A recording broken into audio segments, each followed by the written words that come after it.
Good evening. Welcome for the news for tonight. I'm your host for tonight, Catboy Kunhua. In the news, recently I took a poll asking 100 women what shampoo they prefer to use while taking a shower.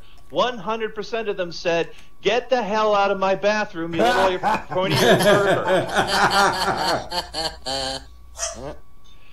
Let's see. This past week, web surfers have been complaining they accidentally clicked on a pop-up promising free Justin Bieber tickets. But the good news is it's just a virus. Oh, just like Justin Bieber. Yeah, it's just a virus. Now, after all the bomb scares that happened last week, suspect Cesar Sayoc was arrested and taken into custody. Among the evidence gathered was this van, which was identified by several posters on Reddit. Apparently, images of the van had been making rounds on the internet for years before Sayoc became a suspect for the bombing. It's a disturbing image of a large white van covered in stickers showing support for Donald Trump and images of people who have criticized Donald Trump with bullseyes placed over their faces.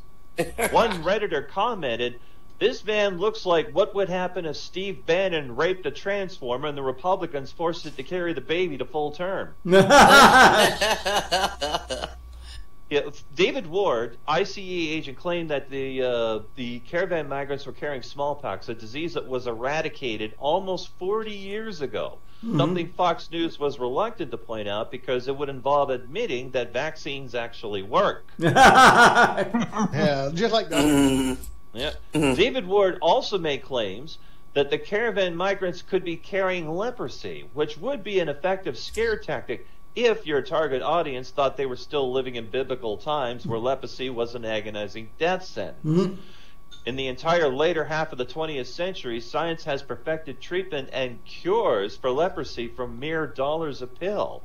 However, since the target audience was Fox News, biblical references for plague were proven to be effective, as Pat Robertson went on Fox and Friends and promised the caravan would bring a rain of frogs, diseased livestock, boils, thunderstorm, hail and fire, locusts, darkness for 3 days straight, and finally, the death of every firstborn son. Tough luck, Trump Jr.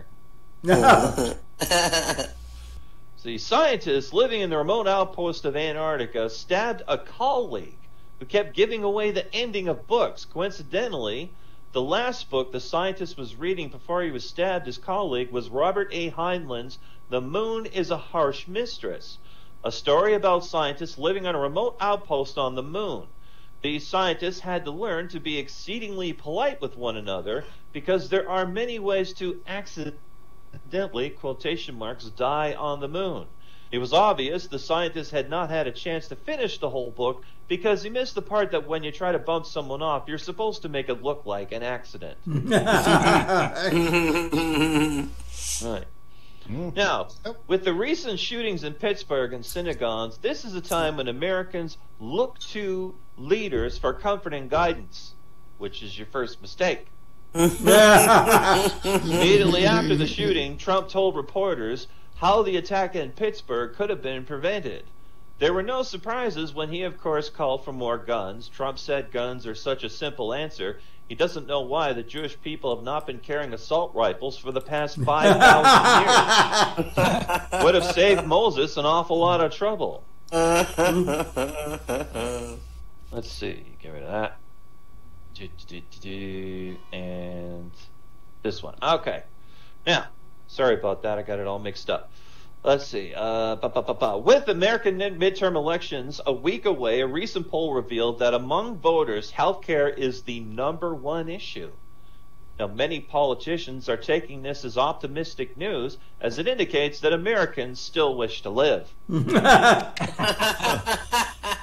Certain aspects of Medicare are extremely important to Americans, as 90% show they believe it is important to protect those with pre-existing conditions. 90% is absolutely unprecedented in poll taking, in considering bipartisan politics. That means that the issue of protecting people with pre-existing conditions is actually more popular among voters than the new Tom Hanks brand of the giant box of chocolate fudge.